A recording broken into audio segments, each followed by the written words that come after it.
Hello students, welcome to my channel Train Your Brain. Once again, I'm ready to train your brain. Are you? So let's start. Our today's topic is some useful and harmful microorganisms. So now we are going to discuss about some useful microorganisms.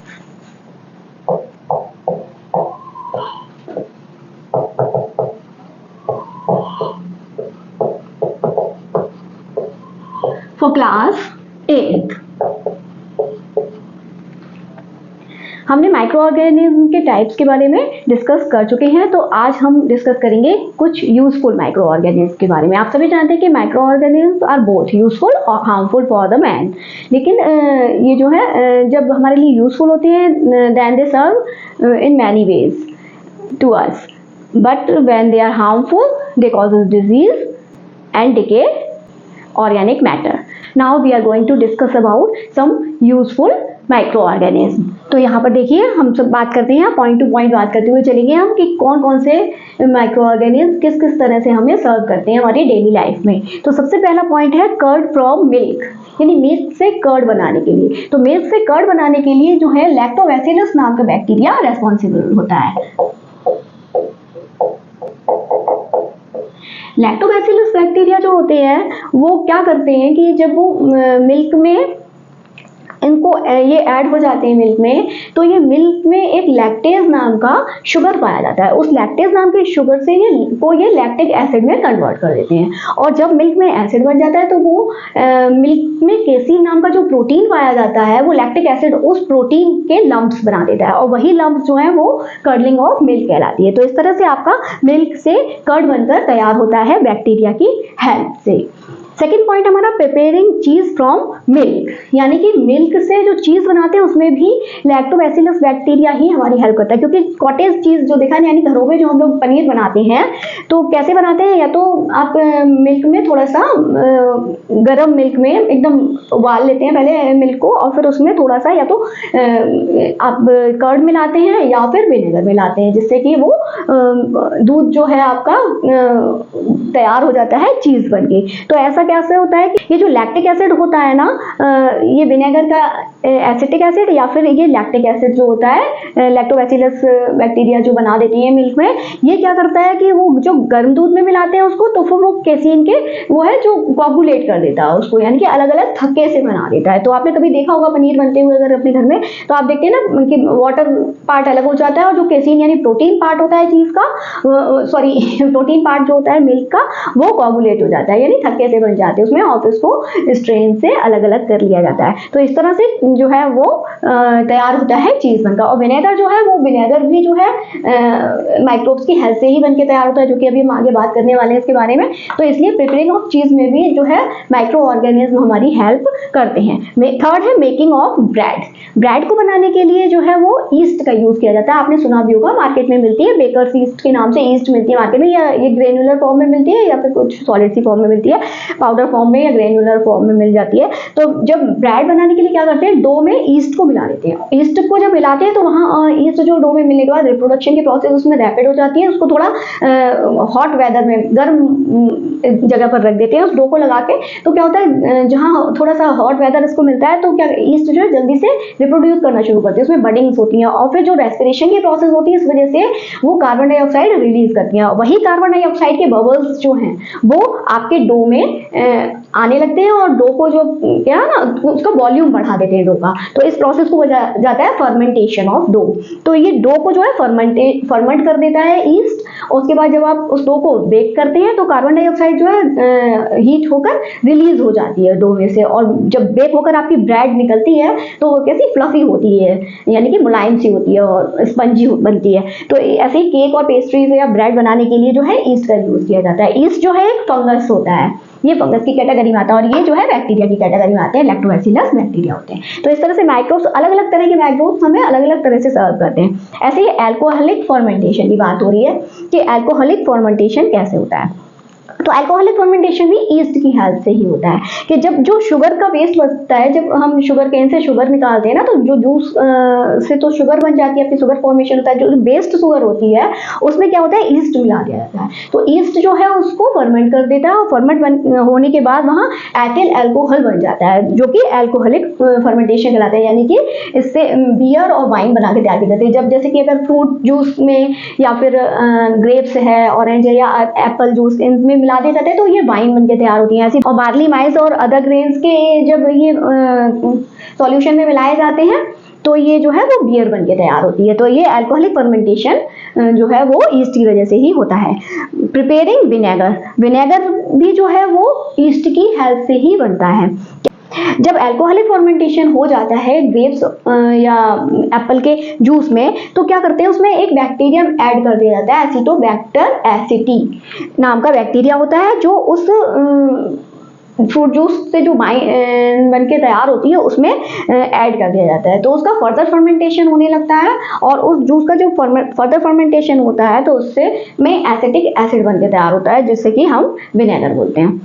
Next point हमारा जो lactobacillus acidophilus नाम का bacteria होता है, ये human की intestine में पाया जाता है। तो ये ह्यूमन की इंटेस्टाइन में थोड़ा सा तो ये हेल्प करता है फूड के डाइजेशन में, और साथ ही ये जर्म्स से फाइट करता है, डिजीज कॉजिंग जर्म से भी फाइट करते हैं।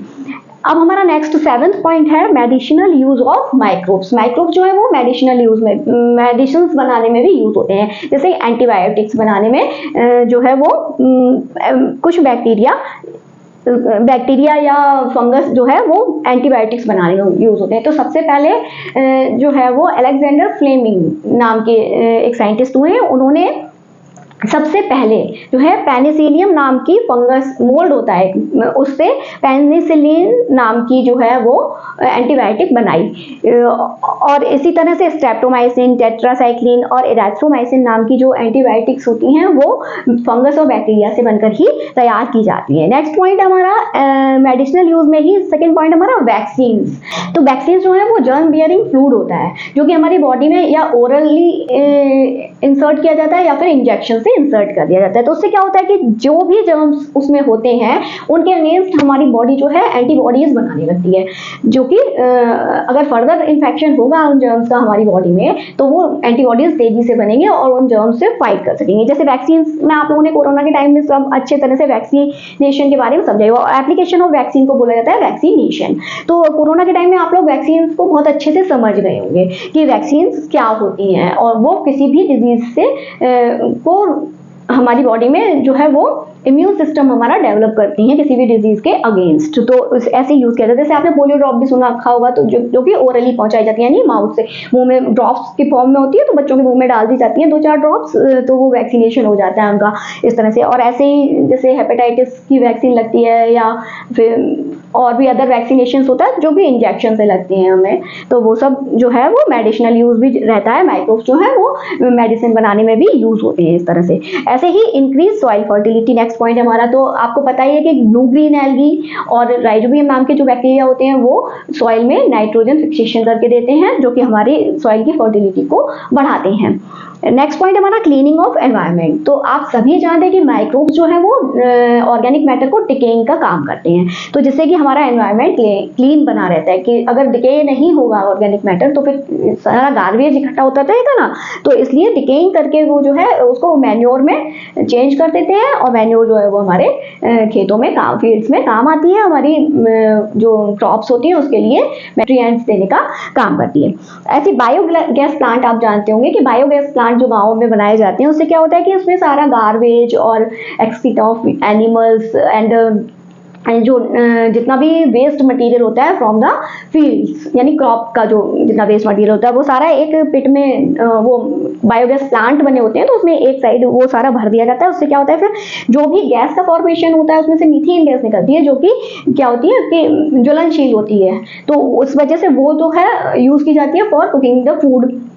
तो बायोगैस प्लांट में वो जो गैस निकलती है जितनी भी इनके डिकेइंग से वो सारी यूज होती है खाना बनाने में, और जितना भी शिलाश बचता है यानी कि बचा हुआ जो भी डिकेइंग पार्ट जो बचा है ऑर्गेनिक मैटर का वो सारा जो है मैन्योर के रूप में यूज हो जाता है फील्ड्स में। तो इस तरह से माइक्रोब्स जो है वो हमारे डेली लाइफ में हमें कई तरह से सर्व करते हैं। Now we are going to discuss about some harmful organisms. तो जो हार्मफुल ऑर्गेनिजम्स होते हैं, माइक्रो ऑर्गेनिजम्स होते हैं, वो हमें दो तरह से जो है हार्म पहुंचाते हैं। पहले तो डिजीज कॉजिंग माइक्रोब्स होते हैं, जो कि हम बात कर भी चुके हैं माइक्रोब्स के बारे में जब मैंने आपको बताया था तब कि कुछ माइक्रोब्स जो हैं डिजीज कॉजिंग होते हैं। और secondly food spoiling and damaging house hold articles. Microbes की वजह से हमारा फूड भी स्पॉइल होता है, हाउस होल्ड आर्टिकल्स भी जो है वो डैमेज होते हैं। तो आज हम इसके बारे में बात करें। तो सबसे पहले हम बात करते हैं कुछ डिजीज कॉजिंग माइक्रोब्स की। तो डिजीज कॉजिंग माइक्रोब्स जो हैं वो सभी तरह के माइक्रोब्स जो हैं वो डिजीज कॉज कर सकते हैं हमारे अंदर, जैसे कि बैक्टीरिया, वायरस, फंगी या प्रोटोजोआ। ये इस तरह के जो माइक्रोब्स हैं ये सारे ह्यूमन, एनिमल्स और प्लांट्स, इवन इन प्लांट्स भी ये डिजीज कॉज करते हैं। तो जो डिजीज जो है एक पर्सन टू पर्सन एक दूसरे से फैलती जाती हैं, उस तरह के डिजीज को बोलते हैं कम्युनिकेबल डिजीजेस। और जो डिजीजेस पर्सन टू पर्सन या किसी एजेंट के द्वारा नहीं पहुंचती हैं एक दूसरे में, उस तरह की डिजीज कहलाती है non communicable diseases. Non communicable diseases में आप जैसे समझ लीजिए कि आपको हेडेक है, या फिर आप किसी को कोई हार्ट प्रॉब्लम है, या किडनी प्रॉब्लम फेलियर है, या आपको इंटरनल ऑर्गन में कुछ इस तरह की प्रॉब्लम है। तो इस तरह की डिजीज ऐसी होती है जो किसी टच से या किसी के कॉन्टेक्ट में आने से आपको नहीं होगी, उस तरह की डिजीज होती है नॉन कम्युनिकेबल डिजीज। ऐसे ये जो कम्युनिकेबल डिजीज है, ये आप किसी के इन्फेक्टेड पर्सन के कॉन्टेक्ट में आएंगे टचिंग से, या फिर बाई एयर, वाटर, या फिर आपका फूड से, कंटामिनेटेड एयर, वाटर और फूड से भी ये जो है वो स्प्रेड होती है, क्योंकि माइक्रोब्स मैंने आपको बताया ना सभी जगह पाए जाते हैं। तो इस तरह से ये जो कम्युनिकेबल डिजीजेस हैं ये कई वे से स्प्रेड होती हैं। तो अब हम देखेंगे कम्युनिकेबल डिजीजेस में स्प्रेड यानी किस किस तरह से ये स्प्रेड हो सकती हैं। Communicable diseases may spread through। तो सबसे पहले हम बात करते हैं, कुछ पॉइंट्स लेकर बात करेंगे। तो फर्स्ट पॉइंट है हमारा by breathing air, drinking water और eating food containing pathogens. Pathogens आप समझते हैं ना, डिजीज कॉजिंग माइक्रोब्स। तो अगर इस तरह की हमारा जो एनवायरनमेंट है कि वहां पर एयर, वाटर और फूड जो है कंटामिनेटेड है, पहले से ही कंटामिनेटेड यानी कि उनमें पैथोजेंस का इन्फेक्शन पहले से ही है, तो उस एयर में ब्रीथ करने से, उस तरह के पानी को पीने से या उस तरह के फूड को इनटेक करने से आपको ये जो कम्युनिकेबल डिजीज है ये होने का खतरा रहता है। सेकेंड है बाय फिजिकल कॉन्टैक्ट और sharing food with infected person. तो क्या होगा, अगर आप किसी इन्फेक्टेड पर्सन के साथ फिजिकल कॉन्टैक्ट यानी हाथ मिला रहे हैं या उसके आसपास हैं, सराउंडिंग में, जैसे किसी को कोल्ड हुआ है और आप उसके ज़्यादा पास जाकर बातचीत कर रहे हैं, तो इस तरह से भी ये जो है, या फिर फूड शेयर कर रहे हैं किसी इन्फेक्टेड पर्सन के साथ, तो इस तरह से भी ये डिजीज़ जो है वो फैलती हैं। तो अभी कोरोना के टाइम में आपने ये कम्युनिकेबल डिजीज़ थी ना, कोरोना भी वायरस से हो रहा था और ये भी कम्युनिकेबल था, तो इसीलिए तो सारा लॉकडाउन करके रखना पड़ा था ना। तो उसमें भी आपने ये सब बातें, आपको जो है प्रिकॉशंस बताए जा रहे थे ना कि एक दूसरे से दूर रहना है, शेक हैंड नहीं करना है, इस तरह से। तो ये कॉन्टेक्ट तोड़ने के लिए ही ये सारे जो गाइडलाइंस हैं वो हम लोग फॉलो कर रहे थे। थर्ड पॉइंट है keeping food and drink uncovered. यानी कि अपना जो फूड और ड्रिंकिंग वाटर है या कोई ड्रिंक मटेरियल है उसको अनकवर नहीं रखना चाहिए, क्योंकि हमें पता है कि एटमॉस्फेयर में भी जर्म्स होते हैं और अगर वहाँ कोई पैथोजन हुआ तो वो उनके फूड और ड्रिंक के साथ हमारे मिक्स हो जाएगा। इसीलिए हमेशा कहा जाता है ना कि कवर्ड फूड खाना चाहिए या कवर्ड ड्रिंक ही हम लोगों को, या सेफ वाटर और सेफ फूड ही हमको लेना चाहिए। नेक्स्ट पॉइंट हमारा by sharing infected injection needles. जैसे कि कभी आप हॉस्पिटल में जाते हैं तो वहाँ कभी इन्फेक्टेड इंजेक्शन की नीडल अगर आप शेयर करें, इसीलिए तो जो नीडल होती है वो एक बार किसी को अगर इंजेक्ट कर दिया उसे कोई मेडिसिन या वैक्सीन, तो उस नीडल को फेंक दिया जाता है, उसको दोबारा यूज नहीं किया जाता है। तो वो इसीलिए क्योंकि अगर किसी पर्सन में किसी तरह का इन्फेक्शन है तो वो अगर उसी नीडल से उसको किया जाएगा इंजेक्ट तो उसमें भी हो सकता है। तो इसीलिए जो है नीडल जो है यूज नहीं की जाती, कभी भी यूज्ड नीडल जो है यूज नहीं की जाती है वैक्सीनेशन या किसी भी इंजेक्शन को देने के लिए।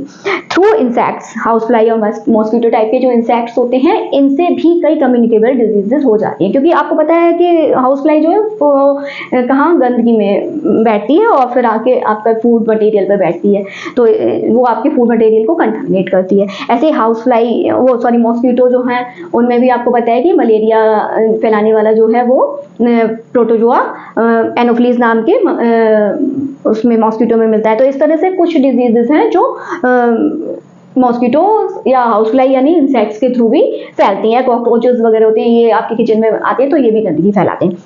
नेक्स्ट पॉइंट हमारा may be through blood transfusion, यानी कि ब्लड ट्रांसफ्यूजन होता है ना, किसी को ब्लड देना पड़ता है, कोई डिजीज हो गई है उसको या कुछ ऑपरेशन वगैरह होता है किसी का तो उसको ब्लड देना पड़ता है, तो ब्लड ट्रांसफ्यूजन या एक पर्सन का ब्लड दूसरे पर्सन को देंगे तो उसमें भी कभी कभी जो है किसी बीमारी के फैलने का खतरा रहता है। तो इसीलिए पहले सारा रिपोर्ट्स निकाली जाती हैं किसी भी ब्लड डोनेट करने वाले पर्सन की कि उसको किसी भी तरह का इन्फेक्शन या किसी भी तरह की बीमारी नहीं होनी चाहिए। तो ये जो है वो है कम्युनिकेबल डिजीज के स्प्रेड होने के जो कुछ एजेंसीज हैं या कुछ तरीके हैं जिस तरह से कम्युनिकेबल डिजीज जो है वो स्प्रेड होती हैं।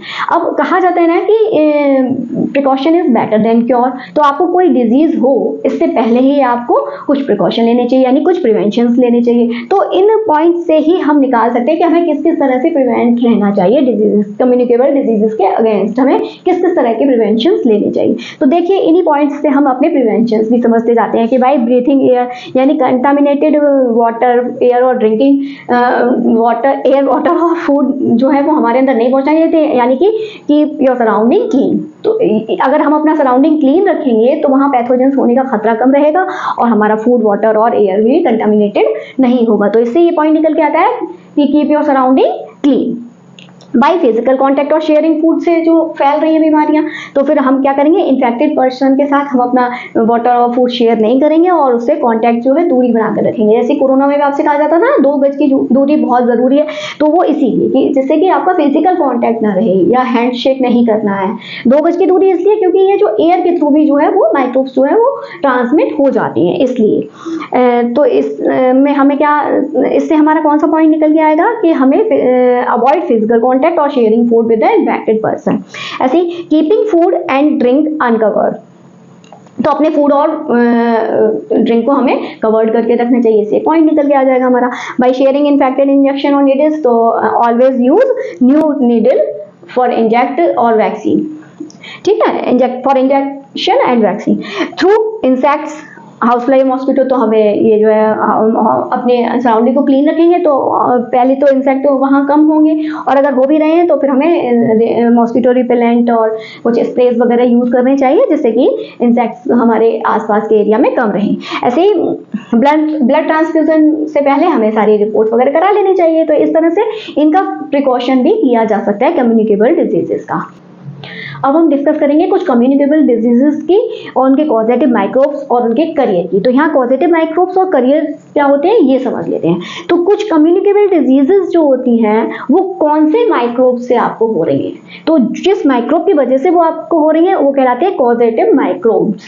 एंड करियर उनको बोला जाता है ट्रांसमिटिंग एजेंसी बोला जाता है, या फिर यानी कि वो किस तरह से आप तक पहुंच रहे हैं माइक्रोब्स, तो वो उन चीजों को बोला जाता है कैरियर, यानी वो किस माइक्रोब्स आप तक पहुंच रहे हैं। तो यहाँ पर हम एक एक करके कुछ मैंने 10-11 डिजीजेस जो है आपके लिए यहाँ पे, क्योंकि इस तरह के क्वेश्चंस आते हैं कुछ कॉम्पिटिटिव एग्जाम्स में भी से रिलेटेड क्वेश्चंस पूछे जाते हैं और आपके जो कोर्स में है तो उसमें इस तरह से पूछा जाएगा जैसे कौन सी डिजीज जो है वो वायरस या कौन सी प्रोटोजोआ, कौन सी बैक्टीरिया, कौन सी फंगस, इस तरह से माइक्रोब्स से होती है या उनके करियर क्या है या उनके प्रिवेंशन क्या है। तो प्रिवेंशन के बारे में भी हम यहाँ डिस्कस करते हुए चलेंगे। तो सबसे पहला हम बात करेंगे डिजीज, यहाँ पर डिजीज के नेम लिखे हुए हैं, यहाँ पॉजिटिव माइक्रोब्स के नेम लिखे हुए हैं और सामने ही इनके लिखे हुए हैं करियर्स के नेम।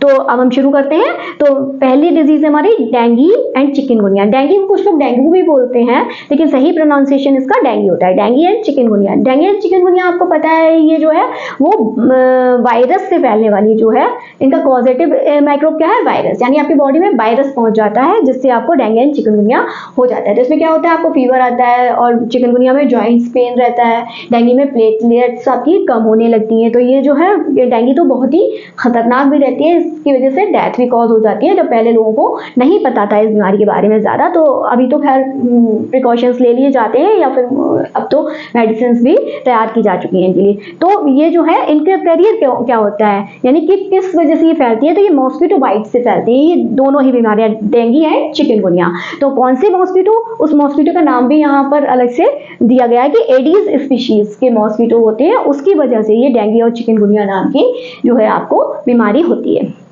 इसका प्रिवेंशन क्या है? तो इसका प्रिवेंशन है use mosquito repellent, use mesh wire on the doors and keep your surrounding clean and dry. क्योंकि जो मॉस्किटोज होते हैं उनकी ब्रीडिंग के लिए उनको वाटर बहुत ज़रूरी होता है, क्योंकि वो एग लेइंग जो है वाटर में ही करते हैं। तो जब उनको वाटर अवेलेबल नहीं होगा तो वो ब्रीड भी नहीं कर पाएंगे, यानी कि मल्टीप्लिकेशन रिप्रोडक्शन उनका कम होगा। इसलिए अपनी सराउंडिंग को क्लीन एंड ड्राई रखना बहुत ज़रूरी है। सेकेंड है इन्फ्लुएंजा। इन्फ्लुएंजा ये जो फ्लू होता है, जैसे कि सीजन चेंज होता है तो आप लोगों को फ्लू होने लगता है ना, कोल्ड एंड फीवर। तो ये जो फ्लू होता है वो भी वायरस की वजह से ही होता है। तो उसमें क्या है, ये किस वजह से होता है? एयर और कॉन्टैक्ट से होता है। जैसे कि भी आप इन्फेक्टेड पर्सन के जब फ्लू होता है ना, तो हम लोग बोलते हैं ना किसी आपके घर में किसी को फीवर आ जाए या कोल्ड हो जाए तो थोड़ा सा दूर दूर रहते हैं उससे, या बच्चों के लिए स्पेशली कहा जाता है कि बच्चे जल्दी इन्फेक्टेड हो जाते हैं, क्योंकि तो एयर और कॉन्टैक्ट से ही होता है। तो उसका बस यही है कि आप इन्फेक्टेड पर्सन से थोड़ा keep distance the infected person. तो यही इसका प्रिकॉशन रहता है। थर्ड है हमारी जो डिजीज का नाम है मीजल्स। मीजल्स को हिंदी में खसरा बोलते हैं। तो ये भी जो है वायरस की वजह से ही होता है, और ये भी एयर और कॉन्टैक्ट से ही फैलता है। तो जिसको मीजल्स हुआ है तो उससे थोड़ा दूर रहना है। और वैसे मीजल्स का जो है वो वैक्सीनेशन भी होता है, तो वैक्सीनेशन करा लेना चाहिए। इसके प्रिवेंशन में हमें वैक्सीनेशन करा के रखना चाहिए। ऐसे हेपेटाइटिस ए, इसको जॉन्डिस बोला जाता है, हिंदी में पीलिया बोलते हैं। तो ये भी जो है वायरस की वजह से ही होता है। ये कंटामिनेटेड वाटर से होता है, यानी कि अगर आपने गंदा पानी कहीं से कंज्यूम कर लिया है तो ये हेपेटाइटिस ए होने का आपको खतरा रहता है। तो हेपेटाइटिस ए का भी जो है वो वैक्सीनेशन होता है, तो टाइम टू टाइम हमें वैक्सीनेशन करा लेना चाहिए, जिससे कि जो है प्रिवेंशन बना रहता है। ऐसे ही नेक्स्ट है हमारा फिफ्थ डिजीज का नाम है मलेरिया। तो मलेरिया जो है वो प्रोटोजोआ से होता है। कौन से? प्लाज्मोडियम नाम के प्रोटोजोआ से होता है, क्योंकि इसके प्रोटोजोआ का नाम भी पूछ लिया जाता है। तो आप लोग यहाँ मेंशन भी कर देती हूँ मैं, प्लाज्मोडियम। प्रोटोजोआ का नाम है प्लाज्मोडियम नाम के प्रोटोजोआ से होता है, और ये मॉस्किटो बाइट से फैलता है। इसका जो प्लाज्मोडियम नाम का जो प्रोटोजोआ है वो ह्यूमन बॉडी में मॉस्किटो बाइट से आता है। और मॉस्किटो बाइट कौन सी? एनोफिलीज जो फीमेल होती है, एनोफिलीज फीमेल, इस मॉस्किटो से ये जो है ह्यूमन में पहुंचता है। तो इसके लिए जो है वही आपको मॉस्किटो रिपेलेंट यूज करना है, अपनी सराउंडिंग को क्लीन एंड ड्राई रखना है, और वायर मेश यूज करनी है। इसके भी प्रिवेंशन यही रहते हैं। तो ऐसे नेक्स्ट हमारा है अमीबियासिस या अमीबिक डिसेंट्री। अमीबिक डिसेंट्री को हिंदी में पेचिस बोला जाता है, और ये भी जो है प्रोटोजोआ से होती है। इसके प्रोटोजोआ का नाम होता है एंटमीबा। एंटमीबा नाम के प्रोटोजोआ से हो जाती है ये हमें। और ये जो प्रोटोजोआ है वो कंटामिनेटेड वाटर से पहुंचता है हमारी बॉडी में। इसलिए हमें हमेशा जो है वाटर कैसा यूज करना चाहिए? Pure and safe water use करना चाहिए, यानी ड्रिंकिंग वाटर जो है अलग से ही रहता है, pure and safe water use करना चाहिए। अब नेक्स्ट हमारा है ट्यूबरकुलोसिस। इसको टीबी भी बोलते हैं, capital T and B. Tuberculosis जो है वो बैक्टीरिया की वजह से होने वाली एक डिजीज होती है, और ये एयर और कॉन्टैक्ट से फैलती है। तो इसमें कंप्लीट आइसोलेशन रहता है, जैसे कि कोरोना में कंप्लीट आइसोलेशन रहता है ना, कि बिल्कुल अलग कमरे में रखते हैं। तो ऐसी ट्यूबरकुलोसिस में कंप्लीट आइसोलेशन ही इसका प्रिकॉशन रहता है। अगर किसी को हो रहा है तो उससे थोड़ा आइसोलेट करके रखेंगे, तो फिर उसकी मेडिसिन होने के बाद जब वो ठीक हो जाए पर्सन तो आप उससे कांटेक्ट में आ सकते हैं। नेक्स्ट है कॉलेरा। कॉलेरा को हैजा बोलते हैं हिंदी में, और कॉलेरा भी जो है बैक्टीरिया से होने वाली डिजीज है, और ये जो है कंटामिनेटेड वाटर एंड फूड से फैलती है। तो हमेशा जो है वो अपना फूड और आसपास का एरिया क्लीन रखना चाहिए, और फूड और वाटर जो है वो हमें सेफ यूज करना चाहिए अपना, मतलब कंटामिनेटेड वाटर और फूड नहीं लेना चाहिए। नेक्स्ट है हमारी डिजीज टाइफॉइड। टाइफॉइड जो है वो भी बैक्टीरिया से फैलने वाली बीमारी है, और इसका कैरियर जो है वाटर, यानी ये गंदे पानी से फैलती है। नेक्स्ट है हमारा रिंग वर्म। रिंग वर्म जो है वो फंगस से फैलने वाली बीमारी है। तो इसको ये जो है वो कांटेक्ट से ही फैलती है। जैसे अगर किसी को रिंग वर्म हो रहे हैं और आप उसके कांटेक्ट में आएंगे तो आपको भी हो जाते हैं। तो इसमें थोड़ा सा आपको जो है वो कांटेक्ट कम करना चाहिए अगर किसी को रिंग वर्म हो रहा है तो। और इसमें साफ सफाई का बहुत ध्यान है, यानी सही पर्सनल सैनिटेशन भी जरूरी है। इसमें आप साफ सुथरे रहेंगे तो ये फंगस वगैरह वाली बीमारियां आपको होने का खतरा कम रहता है। ऐसी नेक्स्ट है एथलीट्स फुट। एथलीट्स फुट जो है वो भी फंगस से होने वाली बीमारी है, और ये वाटर से, यानी कि जो आपके टो या फीट ज्यादा गीले रहेंगे ना तो उस वजह से ये वाटर से फंगस आपकी बॉडी में आने का खतरा रहता है। तो इसका प्रिवेंशन में वही क्लीनलीनेस और ड्राई फूड्स हैं। तो ये फंगस से होने वाली बीमारी में क्लीनलीनेस ही इसका प्रिवेंशन रहता है। तो आज आपने लगभग 11 जो है डिजीजेस की कॉजेटिव माइक्रोब्स के बारे में और करियर के बारे में आपने यहाँ पर समझा, और प्रिवेंशन भी मैंने आपको साथ में बताती गई हूँ मैं। तो अगर आपको ये लिस्ट चाहिए तो आप इसका जो है स्क्रीनशॉट भी ले सकते हैं। वैसे आपकी बुक्स वगैरह में लिस्ट दी जाती है इस तरह की बीमारियों की, लेकिन अगर आपको यहाँ से चाहिए तो आप इसका स्क्रीनशॉट ले लीजिए। ये बहुत ही इंपॉर्टेंट रहती है, कॉम्पिटिटिव एग्जाम्स में पूछी जाती है और आपकी ये नॉलेज में ये सब होनी चाहिए। जीके में भी इस तरह के क्वेश्चंस पूछ लिए जाते हैं। तो आज हमने जाना कुछ यूजफुल एंड हार्मफुल माइक्रोब्स के बारे में जो कि हमारी डेली लाइफ को बहुत ही इफेक्ट करते हैं। तो आज का ये वीडियो आपको कैसा लगा मुझे कमेंट करके ज़रूर बताइए। अगर अच्छा लगा है तो लाइक कीजिए, अपने फ्रेंड्स के साथ शेयर ज़रूर कीजिए। अगर चैनल पर नए हैं तो चैनल को सब्सक्राइब कीजिए और बेल आइकन को ज़रूर हिट कीजिए, जिससे आने वाली वीडियोस के नोटिफिकेशन आपको टाइम टू टाइम मिलते रहें। मिलूंगी आपसे नेक्स्ट वीडियो में। टिल देन कीप स्टडिंग, क्योंकि पढ़ेगा इंडिया तभी तो बढ़ेगा इंडिया। नमस्ते।